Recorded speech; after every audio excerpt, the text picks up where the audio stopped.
Hi అండి. నమస్తే. Welcome back to my channel Mokshi vlogs. ఎలా ఉన్నారండి? అందరూ బాగున్నారా? మరో మంచి వీడియోతో మీ ముందుకొచ్చానండి. అదే restaurant style fry piece biryani. చాలా సింపుల్‌గా ఇంట్లో ఉండే ఇంగ్రీడియెంట్స్‌తోనే ఇలా చేసుకోవచ్చండి. ఇప్పుడు దానికి కావాల్సిన ఇంగ్రీడియెంట్స్ ఏంటో అది ఎలా ప్రిపేర్ చేసుకోవచ్చో ఇప్పుడు మనం చూద్దాం. నేను హాఫ్ కేజీ చికెన్ అయితే తీసుకున్నానండి. ఈ చికెన్‌ని ముందుగా 2, 3 టైమ్స్ వాష్ చేసుకొని శుభ్రంగా పక్కన పెట్టుకున్నానండి. ఇప్పుడు దీంట్లో ఒక స్పూన్ అల్లం వెల్లుల్లి పేస్ట్, ఒక హాఫ్ టేబుల్ స్పూన్ పసుపు, తగినంత సాల్ట్, మీ రుచికి సరిపడా సాల్ట్ అయితే వేసుకోండి. 2 స్పూన్స్ కారం, ఇంకా స్పైసీగా తినేవాళ్ళు 1 స్పూన్ యాడ్ చేసుకోవచ్చు. 2 స్పూన్స్ పెరుగు. ఆ చికెన్ ఫ్రైకి సరిపడా ఆయిల్ కూడా వేసుకోవాలండి దీంట్లో. ఆయిల్ వేసుకుని ఒక పెద్ద సైజు ఆనియన్ అయితే తీసుకుని ఇలా మధ్యలో చీరుకోవాలండి, ఇలా పొడుగ్గా చీరుకుని ఆనియన్ ముక్కలు, ఓ 3 పచ్చిమిర్చి, కొంచెం పుదీనా, కొంచెం కొత్తిమీర 2 కలిపి వేసుకున్నానండి నేను. ఇలా మొత్తం కలుపుకోవాలి. ఇలా మొత్తం ఆ పీసెస్కి పట్టేలా కలుపుకోవాలి. ఇలా కలుపుకున్న చికెన్ని ఒక హాఫ్ అన్ అవర్ కానీ 1 అవర్ కానీ పక్కన పెట్టుకోవాలండి. మన టైం ఉంటే 1 అవర్ పక్కన పెట్టుకుంటే చికెన్ అనేది గమ్మున ఫ్రై అయ్యి టేస్ట్ బాగుంటుంది. మనం ఇప్పుడు దీంట్లో ఏమీ ఇవ్వాల్సిన అవసరం లేదండి. 1 అవర్ తర్వాత ఇలా స్టవ్ మీద పెట్టుకోవడమే. నేనైతే 1 అవర్ అయితే మ్యాగ్నేట్ చేసి ఇలా పక్కన పెట్టుకున్నానండి. 1 అవర్ తర్వాత దీని పళంగా మన స్టవ్ మీద పెట్టుకోవడమే అండి. ఇలా ఉడుకుతూ ఉంటుంది. ఇలా వాటర్ వస్తూ ఉంటుంది. దీంట్లో ఆయిల్ కూడా మనం ముందుగానే వేసుకున్నాం కాబట్టి ఇంకేమీ ఇవ్వాల్సిన అవసరం లేదండి దీంట్లో. ఈ చికెన్ ఉడికేలోపు మనం రైస్ అయితే రెడీ చేసుకుందామండి. స్టవ్ ఆన్ చేసి ఖాళీగా ఉన్న గిన్నె అయితే పెట్టుకుని నెయ్యి కానీ ఆయిల్ కానీ ఏదైనా వేసుకోవచ్చండి. వేసుకుని మొత్తం బిర్యానీ సామాన్లన్నీ అందులో వేసుకోవాలి. లవంగాలు, దాల్చిన చెక్క, యాలకులు ఇలా అన్నీ వేసుకుని ఒక పెద్ద సైజు ఆనియన్ కట్ చేసుకుని ఆనియన్ కూడా వేసుకోవాలి. ఇలా మొత్తం వేగనివ్వాలి. ఆనియన్స్ బాగా వేగిన తర్వాత ఒక 3 పచ్చిమిర్చి తీసుకుని ఇలా మధ్యలో చీరుకుని పచ్చిమిర్చి కూడా అందులో వేసుకోవాలండి.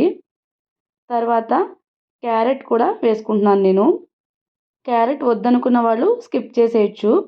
పిల్లలు ఉన్న వాళ్ళైతే క్యారెట్ వేసుకోండి. పిల్లలు డైరెక్ట్గా క్యారెట్ అయితే తినరు కదా, ఇలా వేస్తే దాంట్లో కలిపి పెట్టచ్చు. క్యారెట్ అయితే చాలా మంచిది కదండి, అందుకని చెప్తున్నాను. ఆ ఆనియన్స్, క్యారెట్ కొంచెం వేగిన తర్వాత ఒక స్పూన్ అల్లం వెల్లుల్లి పేస్ట్ అయితే వేసుకున్నాను. 1 స్పూన్ అల్లం వెల్లుల్లి పేస్ట్ సరిపోతుందండి. ఇప్పుడు కొంచెం బాగా వేగనివ్వాలి. ఇలా మొత్తం అంతా ఒకసారి కలుపుకుని ప్లేట్ అయితే ఒకసారి మూత పెట్టుకోండి, త్వరగా మగ్గిపోతుంది. క్యారెట్ త్వరగా ఉడకదు కదా, అందుకని మూత పెట్టుకుంటే త్వరగా మగ్గిపోతుంది. ఇలా వేగిన తర్వాత ఒక టమాటా ముక్కలు అయితే వేస్తున్నానండి. ఒక పెద్ద సైజు టమాటా చిన్న చిన్న ముక్కల కింద కట్ చేసుకున్న టమాటా కూడా అందులో వేసాను. తర్వాత కొద్దిగా కొత్తిమీర, పుదీనా 2 వేసి మొత్తం ఒకసారి కలుపుకోవాలి. ఇలా మొత్తం కలుపుకొని ప్లేట్ అయితే మూత పెట్టుకున్నాను. ఇది వేగేలోపు ఒకసారి చికెన్ ఫ్రై కూడా చూసుకుందామండి. చికెన్ ఫ్రై కూడా ఉడికిపోతుంది. ఇలా వాటర్ అన్నీ పైకి వచ్చి ఉడుకుతుందండి. నెక్స్ట్ ఇప్పుడు రైస్ అయితే చూద్దాం. ఇలా వేగింది కదా, ఇలా వేగిన తర్వాత ఇప్పుడు దీంట్లో వాటర్ వేసుకోవాలి. నేను హాఫ్ కేజీ రైస్ అయితే తీసుకున్నానండి. ఆ రైస్ని ముందు 2, 3 టైమ్స్ వాష్ చేసుకుని ఒక గంట ముందు నానబెట్టి పక్కన పెట్టుకున్నానండి. ఈ గిన్నె కొలతతో తీసుకున్నాను రైస్ నేనైతే. రైస్ నేను ముందుగా నానబెట్టుకున్నాను కాబట్టి ఆ గిన్నెడు వాటర్ వేసి గిన్నెలో సగానికైతే వేశానండి. నానబెట్టుకోకపోతే 2 గిన్నెల వాటర్ వేసుకోవాలి. ఇప్పుడు దీంట్లో తగినంత సాల్ట్ వేసుకుని మూత పెట్టుకోవాలండి. ఈ వాటర్ బాయిల్ అయ్యేలోపు మనం చికెన్ ఫ్రైని చూసుకుందామండి. చికెన్ ఫ్రై అయితే దగ్గర పడిపోతుంది. ఆయిల్ అయితే పైకి వచ్చేసింది కదా. ఇప్పుడు దీంట్లో కొంచెం గరం మసాలా, ఒక స్పూన్ గరం మసాలా వేశాను. ఆ స్పూన్ గరం మసాలా వేసి ఒకసారి మొత్తం కలుపుకొని స్టవ్ ఆఫ్ చేసుకోవడమే. చికెన్ ఫ్రై అయితే రెడీ అయిపోయిందండి. ఈ చికెన్ ఫ్రై రైస్లో వేసుకుని తిన్నా చాలా బాగుంటుందండి. గ్రేవీగా టేస్టీగా ఉంటుంది. రసం పెట్టుకుని ఇలా ఫ్రై కింద కూడా చేసుకోవచ్చు. ఇప్పుడు దీంట్లో కొంచెం కొత్తిమీర, కరివేపాకు వేసుకుని మొత్తం ఒకసారి కలుపుకోవడమే. చికెన్ ఫ్రై అయితే రెడీ అయిపోయిందండి. చికెన్ ఫ్రై కలర్ఫుల్గా చాలా బాగా వచ్చింది కదండి. ఇప్పుడు ఈ ఫ్రైని అయితే పక్కన పెట్టుకుందాం. నెక్స్ట్ ఇప్పుడు రైస్ అయితే తయారు చేసుకోవాలి కదా. ఇప్పుడు ముందుగా నానబెట్టి పక్కన పెట్టుకుని ఈ రైస్ని ఇప్పుడు మనం బాయిల్ అయిన వాటర్లో అయితే వేసుకోవాలి. ఇది 1 అవర్ ముందైతే నేను నానబెట్టానండి. ఇప్పుడు వాటర్ అయితే ఇలా బాయిల్ అయ్యింది కదా. ఇప్పుడు దీంట్లో రైస్ మొత్తం వేసుకోవాలి.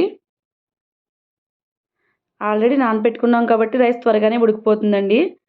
మనం బిర్యానీ ప్లెయిన్ రైస్లా ఇది వండుకోవాలి. ఇదంతా రైస్ అంతా వేసుకుని ఒకసారి కలుపుకొని మూత పెట్టుకోవాలి. ఇలా ఒకసారి అంతా కలుపుకోవాలి.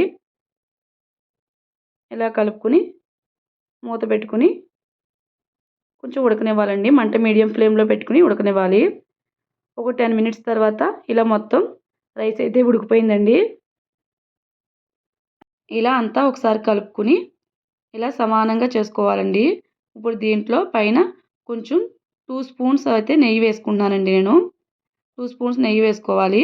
తర్వాత కొంచెం పుదీనా, కొంచెం కొత్తిమీర వేసుకుని ఇప్పుడు మనం ఫ్రై చేసి పక్కన పెట్టుకున్న చికెన్ ఉంది కదండి. ఈ చికెన్ అంతా గ్రేవీతో సహా పైన వేసేసుకోవాలి. స్టవ్ ఆన్ అయ్యే ఉందండి. స్టవ్ అయితే ఆఫ్ చేసుకోలేదు. ఇలా ఫ్రై అంతా వేసుకుని మొత్తం గ్రేవీతో సహా అంతా వేసేసుకోవాలి. ఆ గ్రేవీ అంతా రైస్లోకి అయితే అబ్జర్వ్ అయ్యి టేస్ట్ అయితే చాలా బాగుంటుందండి.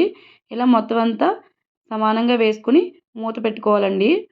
ఒక 2 మినిట్స్ ఉడకనిచ్చిన తర్వాత స్టవ్ ఆఫ్ చేసుకోవడమే. అంతేనండి, ఫ్రై పీస్ బిర్యానీ అయితే రెడీ అయిపోయింది. ఒకసారి మీరు కూడా ట్రై చేసి ఎలా ఉందనేది కామెంట్ చేయండి. మీకు కనుక ఈ వీడియో నచ్చినట్లయితే ప్లీజ్ లైక్ చేయండి, షేర్ చేయండి, సబ్స్క్రైబ్ చేసుకోండి.